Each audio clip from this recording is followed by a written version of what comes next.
Halo teman-teman investor, seneng banget rasanya bisa ketemu lagi di sesi bedah materi kita kali ini. Sebagai mentor kalian, jujur saya lagi excited banget nih. Kenapa? Karena hari ini kita bakal ngebedah tuntas salah satu studi kasus turnaround paling menarik di market kita sekarang, PT Mitra Investindo Tbk, atau yang biasa kita kenal dengan ticker MIT. Yuk, langsung aja siapin catatannya. Kita bakal bongkar bareng-bareng apakah transformasi radikal perusahaan ini beneran sepadan dengan valuasi mereka di pasar saat ini? Nah, pertanyaan pertama yang wajib banget kita tanyain ke diri sendiri. MIT ini sebenarnya cuma emiten pelayaran biasa atau mereka ini lagi berevolusi jadi raksasa silika masa depan? Market tuh sering banget loh salah menilai harga saham perusahaan yang lagi ada di fase turnaround. Dulu kan mereka murni main di logistik ya, tapi sekarang mereka lagi manuver gila-gilaan masuk ke industri mineral hilir, khususnya pasir silika. Kira-kira pasar udah ngasih harga yang pas belum sih buat manuver ambisius ini? Mari kita buktikan. Oke, kita masuk ke bagian pertama, membedah arah bisnis baru MIT.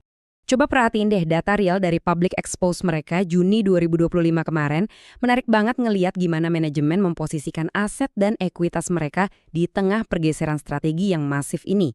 Kalau dilihat sekilas, total aset mereka emang kelihatan stabil ya di angka 497 miliar rupiah. Tapi tunggu dulu, coba cek porsi kas dan setara kasnya. Angkanya melonjak sampai 16,6% loh. Ini tuh ibarat amunisi perang yang sengaja mereka kumpulin, biar mereka bisa ngeksekusi rencana transformasi ini tanpa harus berdarah-darah dulu di awal. Smart move kan? Lanjut ke bagian kedua, kinerja keuangan dan profitabilitas. Kita lihat angka aslinya. Dan wow, angka 90,8% ini benar-benar nggak main-main. Di tahun buku 2025, laba besi mereka lompat hampir 2 kali lipat, jadi 12,4 miliar rupiah. Yang bikin angka ini makin spektakuler, pencapaian ini justru terjadi pas total pendapatan usaha mereka lagi turun. Artinya apa coba? Artinya, strategi efisiensi biaya mereka benar-benar jalan sempurna. Mereka berani ngelopas segmen-segmen yang kurang menguntungkan, dan sekarang murni fokus ke bisnis dengan margin yang jauh lebih tebal. Sekarang kita bedah neraca Q1 2026 mereka ala analis profesional ya. Current ratio di 5,10 kali itu nunjukin likuiditas mereka super tebal, aman banget pokoknya. Rasio utang alias DER-nya juga cuma 0,16 kali, jadi secara leverage ini jauh dari kata bahaya. Tapi nih, ada tapinya. Coba lihat ROA dan ROE mereka. Masing-masing cuma di angka 0,22 dan 0,25%. Kok bisa kecil banget? Nah, ini karena tumpukan kas raksasa mereka yang 231,6 miliar rupiah itu belum sepenuhnya dipakai buat jadi aset produktif. Ibaratnya modalnya udah nganggur banyak nih di garasi, tapi mesin barunya belum benar-benar digaspol sama manajemen. Masuk ke bagian ketiga, aksi korporasi dan ekspansi besar. Ini nih yang jadi katalis utamanya. Kalau kalian sering baca berita dan nemu istilah ribet kayak PMTHMETD, nggak usah pusing.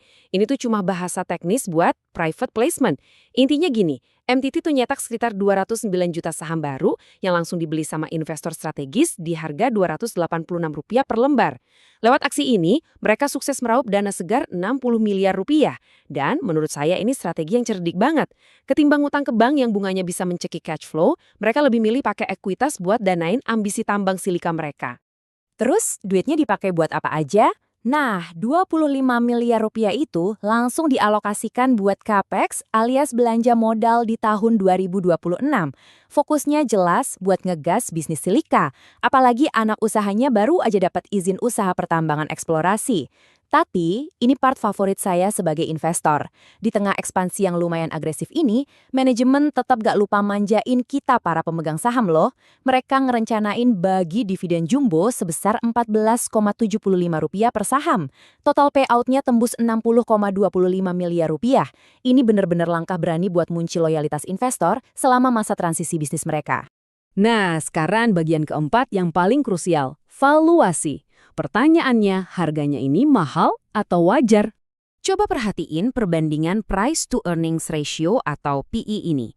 PE MIT tuh nyentuh 73,4 kali. Gila kan? Sekarang bandingin sama pemain pelayaran konvensional Kenelli yang cuma 18 kali atau bahkan Rix yang nggak nyampe 5 kali.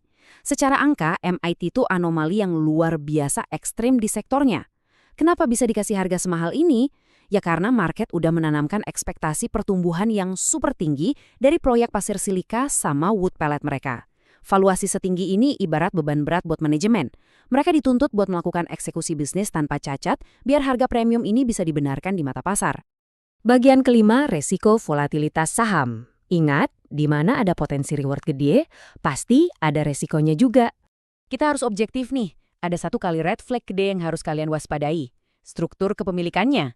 PT Prime Asia Capital tuh megang 77% saham MITI. Artinya apa? Porsi saham yang beredar di publik alias free float-nya itu kecil banget. Di market kita, likuiditas sekering ini tuh ibarat pisau bermata dua. Harganya bisa gampang banget terbang ke atas, tapi bisa juga tiba-tiba nyung separah cuma gara-gara ada aksi jual sedikit aja. Belum lagi, ingat ya, margin laba bersih dari segmen tambang silika mereka saat ini tuh baru sekitar 10%. Margin setipis ini tuh rentan banget kalau tiba-tiba ada guncangan biaya operasional. Oke, kita sampai di bagian terakhir. Kesimpulan untuk investor. Apa take away penting buat kita? Dari semua data riset dan due diligence yang kita bongkar hari ini, hitung-hitungan nilai wajarnya itu jatuh di rentang Rp260 sampai Rp290 per lembar saham. Di posisi harga market sekarang yang sedikit di bawah angka tersebut, ini emang nawarin peluang. Tapi, garis bawahi ya, ini peluang yang bersyarat. Potensi kenaikan harganya bakal bergantung penuh sama satu hal krusial. Seberapa jago manajemen bisa ningkatin efisiensi dan mempertebal margin bersih dari tambang silika mereka di kuartal 2 nanti. Dan sebagai penutup, saya mau ninggalin satu pertanyaan yang harus selalu ada di pikiran kalian nih. Akankah rilis kinerja margin kuartal kedua MIT nanti membuktikan kalau turnaround bisnis ini tuh nyata dan beneran nyetak uang? Atau jangan-jangan pasar terlalu cepat over-optimistik dalam ngasih valuasi semahal itu? Sebagai investor yang analitis, tugas kalian sekarang adalah pantengin terus laporan keuangan mereka berikutnya. Jadikan itu ujian buat memvalidasi tesis investasi kalian, oke? Sampai ketemu di sesi bedah materi kita selanjutnya. Tetap tajam, tetap rasional, dan selamat berinvestasi.